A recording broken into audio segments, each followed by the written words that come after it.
So there was this Silent Hill, what did they call it? Intermission? It was like a 40-minute showcase for a bunch of new Silent Hill content coming out of Konami.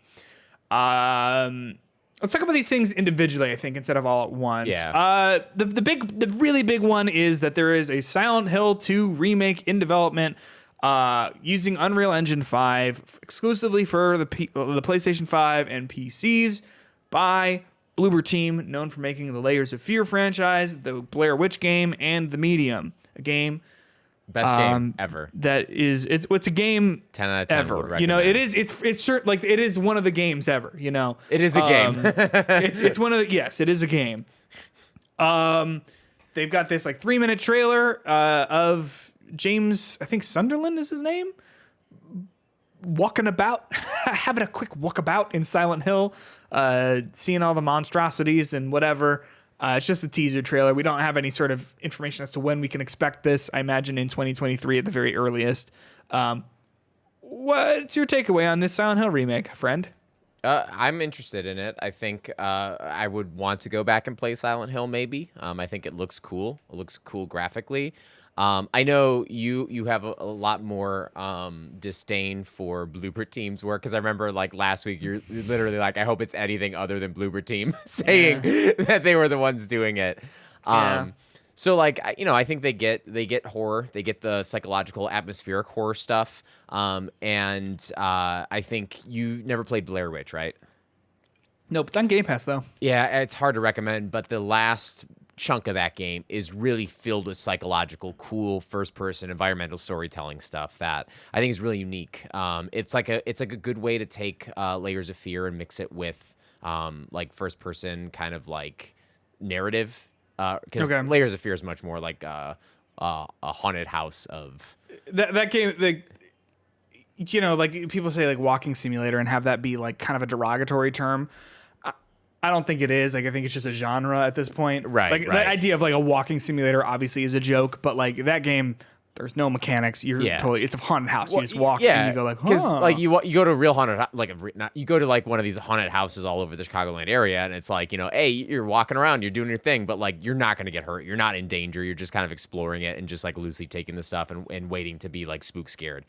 It's just you walk into a room and someone goes, bah, and you go, ah, and then like you move on. But going into the Blair Witch thing, they did a really good job of meshing those jump scares with the narrative and the structure of the story and like what the character was going through. And I think Silent Hill is so much about like the emotional turmoil of the main character and like kind of like dealing with trauma and like his psychoses and like all that kind of stuff. So I think I still think that I would trust them to do some of this stuff. I think they're right now the ones who seem to be doing the most in this genre. And I know like the medium's not perfect by any means, but if you're building off of another game as highly regarded as Silent Hill, like I think it'll be interesting. It'll be good. I'm excited for it. I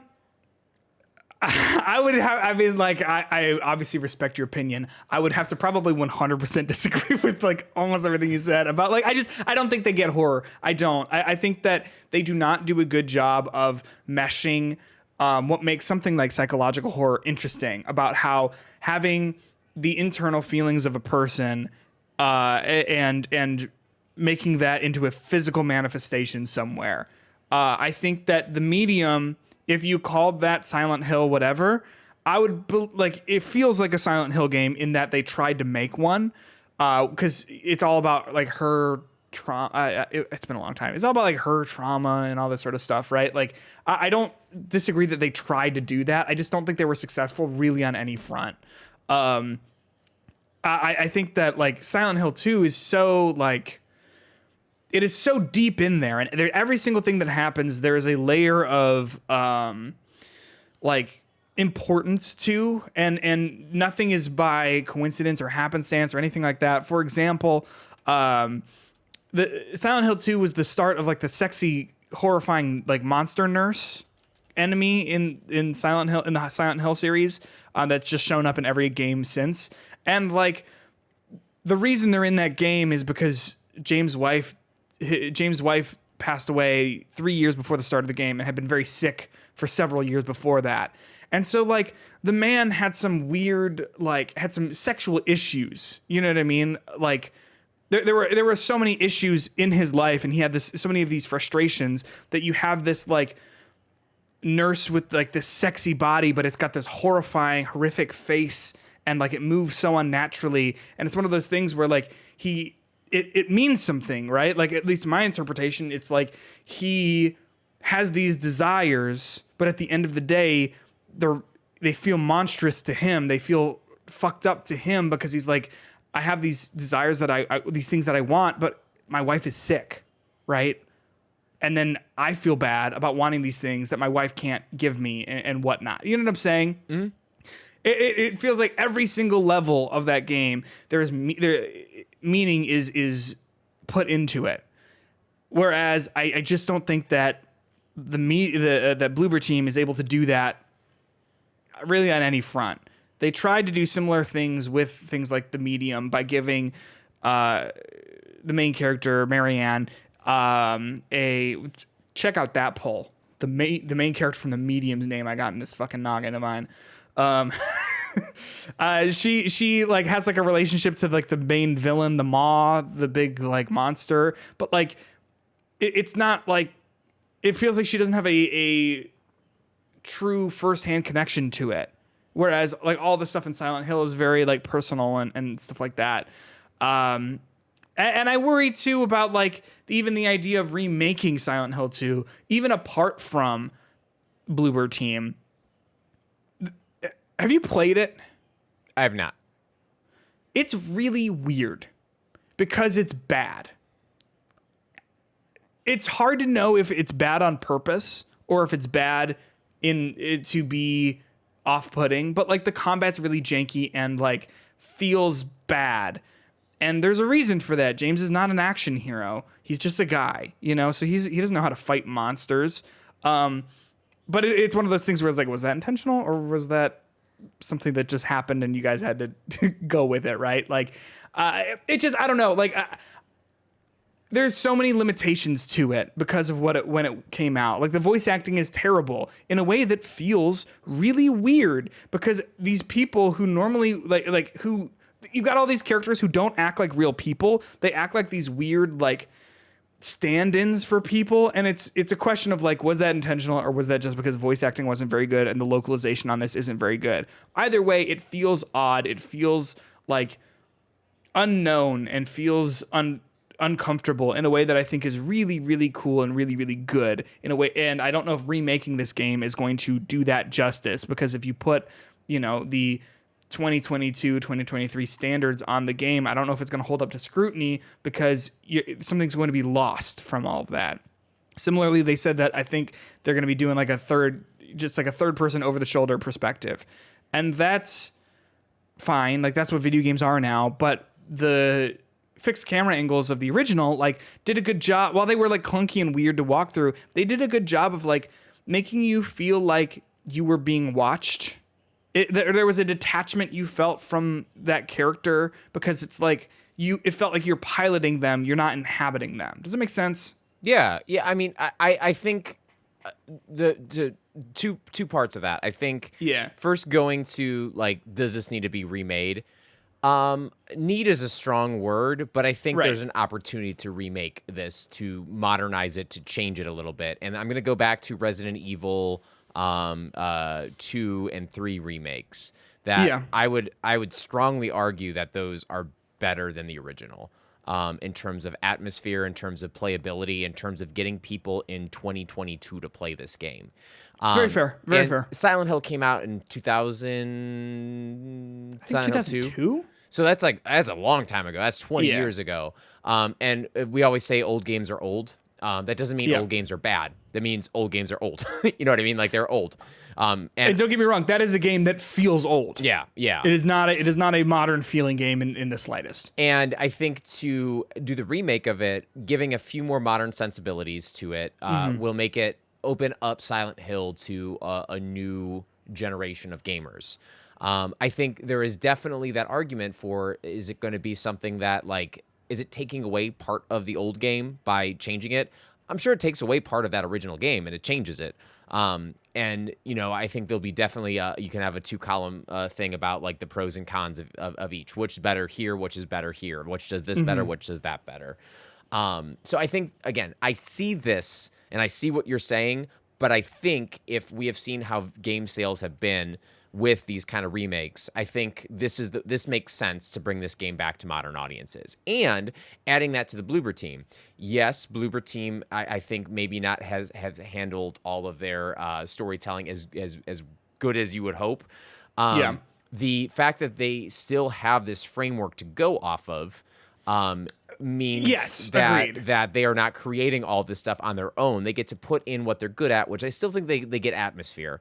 100%. Medium looked good. It had a cool area. The area design was great and all that stuff. Yeah, so they'll be able to bring that to this game. And I think, to me, I think it still gets me excited and interested to at least try it out again. And I think for a long time, I've been thinking about going back to play Silent Hill 1 and 2, but I'm going to be honest, the fact that it's an old game like that is really the thing that is stopping me from wanting to go back and play it. So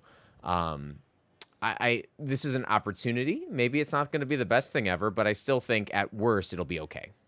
Just like every game by Bloober team. and I don't disagree with you really at all with that. I think the thing that bothers me the most is that there is no way to play the original game right now.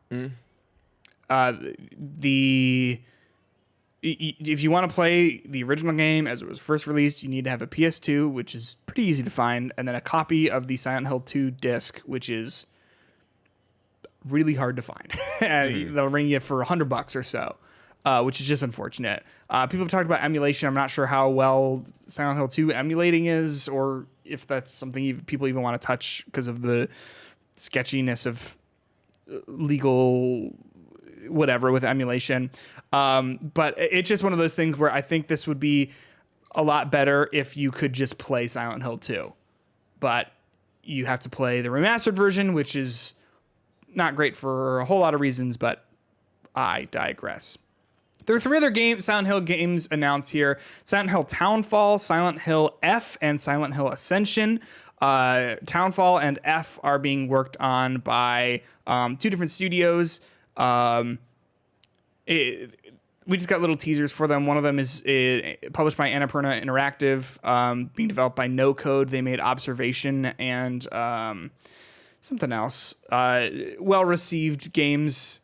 And Annapurna, I think, has a pretty good track record of solid titles that they publish.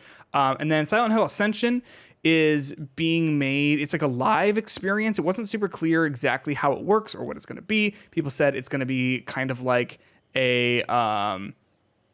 it's being... There are a lot of people working on this. You have... Bad Robot Studios, which is J.J. Abrams' production company, Behavior Interactive, who makes Dead by Daylight. It's called an interactive narrative where viewers' choices and players make determine how the story unfolds, including who lives and who suffers in a gruesome Silent Hill fashion. Did you watch the Black Mirror Bandersnatch, or I guess play along with that? That's kind of like choose your own. Would you think that would be something that this could be leaning towards? I think so. I think that'd be kind of cool. Yeah. As someone who's done that, can you explain what exactly that was, the format of that? It was a choose your own adventure game in the style of Until Dawn or The Quarry, except that you didn't have any sections where you walked around and picked stuff up and looked at things. It was just pretty much just a movie it was just a movie where you chose what to do and you explored different paths, and it was kind of interesting. I think you could play it on consoles with a controller, or if you watched it on a TV, you could also vote with your phones and stuff like that to make choices, which I think this is sort of what that sounds like. I don't know. I think that sounds like fun and interesting. I'm going to play all these, I imagine. I'm interested in all of them. The last thing here as well is a movie called Return to Silent Hill, which is being directed by Christoph Gans. It's